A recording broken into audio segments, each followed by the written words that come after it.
Yeah, okay, it's not great, definitely not. Would like to sit here and say we have absolutely no issues, but obviously we have some. So, not available, obviously, Ali. That's a muscle injury where we don't know exactly how long it takes, but definitely not in the foreseeable time. Coming back, then we have Diogo with a knee issue is ruled out. Curtis with a bone ligament issue ruled out. And then we have the others where we actually think we will deal with it day by day with muscle things. We will see for tomorrow.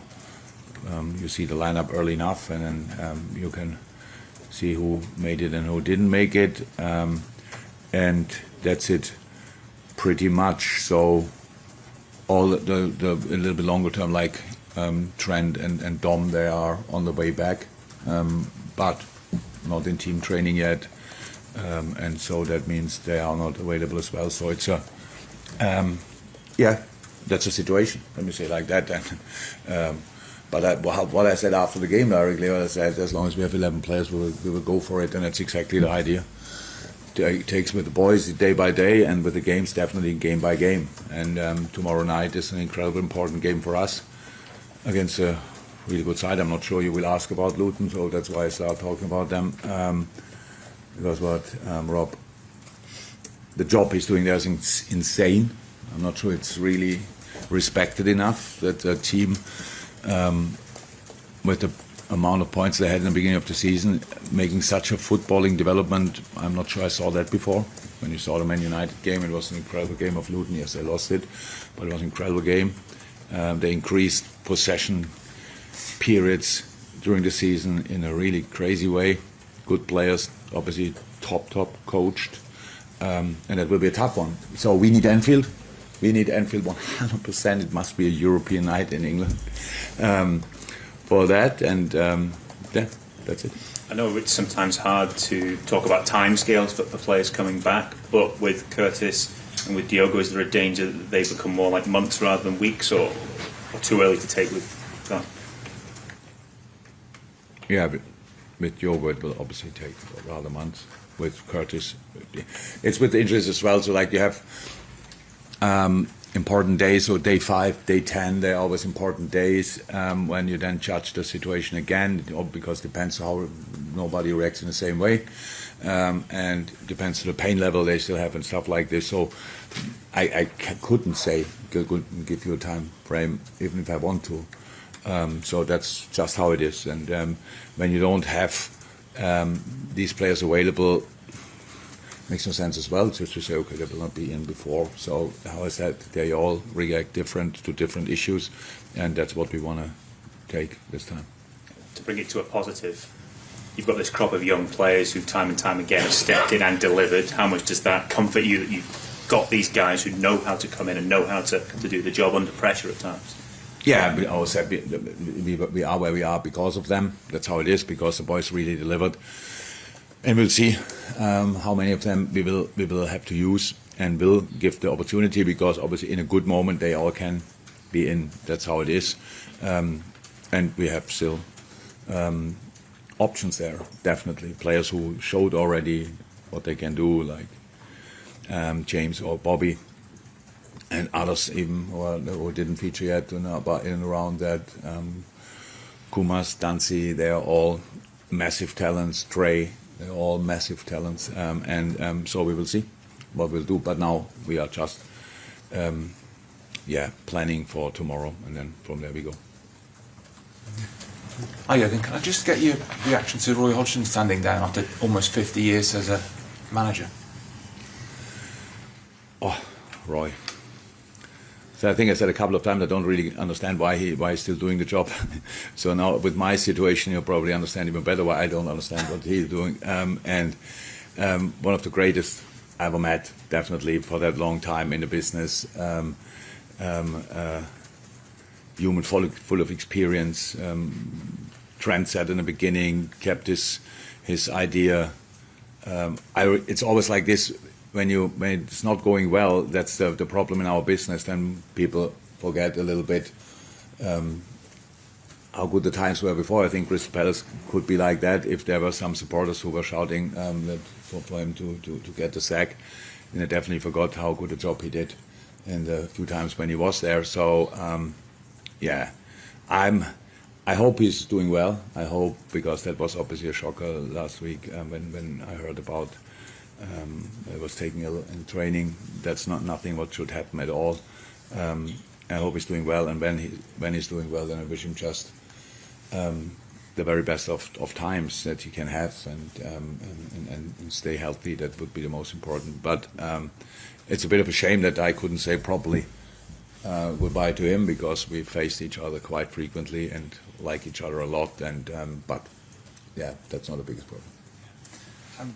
You faced a team who were expert at set pieces at the weekend against Brentford, and he's probably going to do that again tomorrow night. Is that something that you will be focusing on? We always do.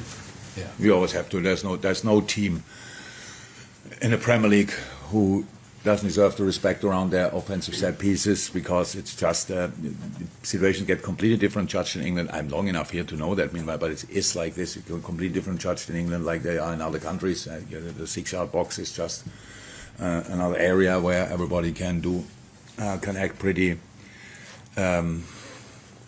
active, I would say, around the goalkeeper. So we have to be really spot on in these moments. And yes, I saw the game against United. We saw other cuts of other games as well.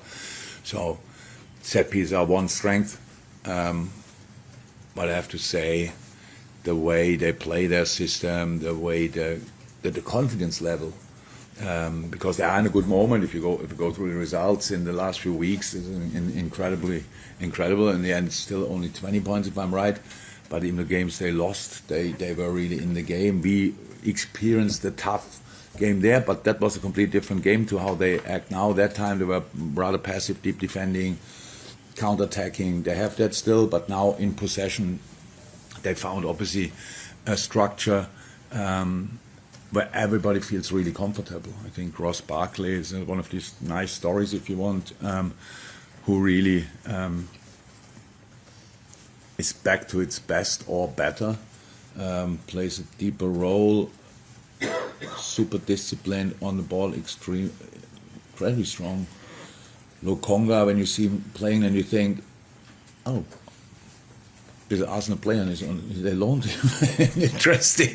So really, really strong. Then the experience and all these things, and again, they obviously are really together. I think the situation at Bournemouth a few weeks ago or months ago with the captain is something which brought them even closer together and showed them there are worse things in life than maybe getting relegated, and so fight for the chance you have, and that's how they show up. I respect that a lot. So not just because of our situation, maybe we will see how a lineup will look, but in general they deserve respect, and we have to show that with a proper Liverpool performance. And with Liverpool performance, I mean really everybody who enters the gate to Anfield has to be on their toes tomorrow night, because they are really good.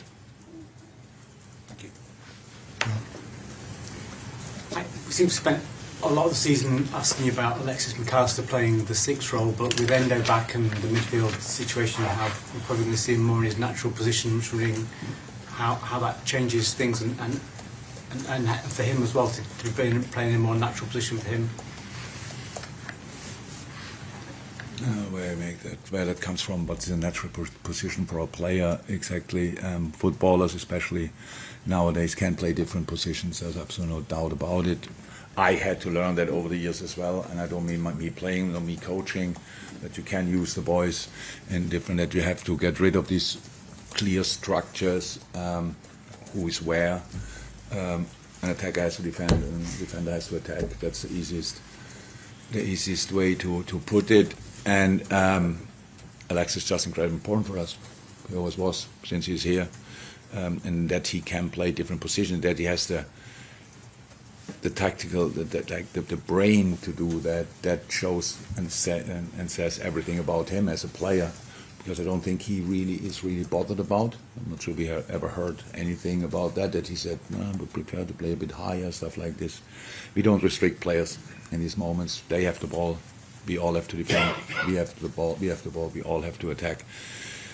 That's as easy as it is, and who is not directly involved has to protect. So that's how we understand football, and Alexis is a key part in that. And ask me or him in 5 years again, what is his natural position? Maybe you would be surprised. Any more from Nichols? Jurgen, it's quite remarkable that this season there hasn't been a single game where every member of the first team squad has been available. Like at least one player's been unavailable at some point. You talked last week about like the flexibility of the group as a whole, but how flexible do you have to be this season, and adaptability in terms of the squad selection almost being different on a weekly basis?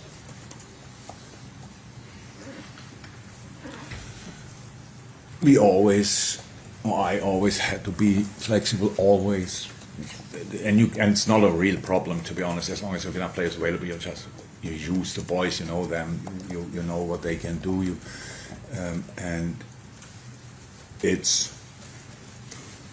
And we actually didn't see it like that, to be honest. In the moment when we had the problems with both left backs, natural left backs out, stuff like this, you find a solution, and the solution worked out brilliantly. Don't have the sixes you would see before the season. Who can play there? Not available. How can you sort that? So that's actually the job to do, I would say. As long as it's not an hour before the game, but because then it becomes really tricky, because that's then only a little talk and hope. As long as you have a session at least, then it's fine, because these boys are all really good on the ball, and have to be good against the ball. So, and that's just that changed only slightly, probably in different moments. Yes, we had to be flexible, but that was rather good fun than a problem, to be honest. The thing is, look, we have now a situation where we don't. How I said, it would be better. I would just say no injuries, all fine. So, and then we talk about the luxury problem of who would start and stuff like this. We didn't have that a lot. That's true. But in a moment when you just got the news, you just deal with it and then go from there. And there's no excuses. And we will try everything. We said it before. 5,000 different ways to win a football game. We only have to find one, and that should always be possible, especially at home, where we can, if we all already generate a dynamic where people. I'm not sure if you say that in English, can grow above themselves. It's just that you really become the best version of yourself, and who cares then about the number on your back or the position you play? It's actually not really important. It's just what can you contribute, and what can you bring to the team, and that's what I think we all, if we didn't know it before, we all learned it this year, 100%. And the boys like that as well. They like the different. Approaches, let me say it like that, always based on the situation we have as a team, and that's what we will keep trying. Just one more on Cody Gakpo. 10 goals for the season at the weekend. 4th player to do that this season, scored 10 goals for the club. Has it kind of gone under the radar just how good a season he's having? 10 goals in all competitions so far. Look, the numbers are 100% absolutely all right, or even better. But Cody had a bit of a struggle in between the season. This was more my fault. Because, and a bit of the situation now we spoke about can Cody play a midfield position for us? Yes, he can. In different moments. Is it his position now? I would say no, that's not. But the offensive part of that role he can definitely play. But with the defensive things, which he was not used to, that cost him a bit of confidence in moments. You could see that. Just a boy who came here and was flying from day one pretty much, and then all of a sudden you saw, okay, that's now not exactly the same. So these kind of things happen. Will help him in the long term anyway, but in the short term it's not always then directly, you cannot directly see it, but now he's absolutely there, and we will as long as we can avoid that, we probably will not bring a midfield. And when it's very offensive, which is again, I'm 100% sure is possible. But I was not on the radar. If you would ask Cody, he wouldn't say it's the best season of his life. But we all know how good a player he is, and he's always a threat. And he can be a threat in the air. He is on the ground, really good. Has a super finish, all this kind of thing. A good nose for finishing situation. Good dribbler, can keep the ball for us. Plenty of super things we can use and we need. And yeah, that's it pretty much.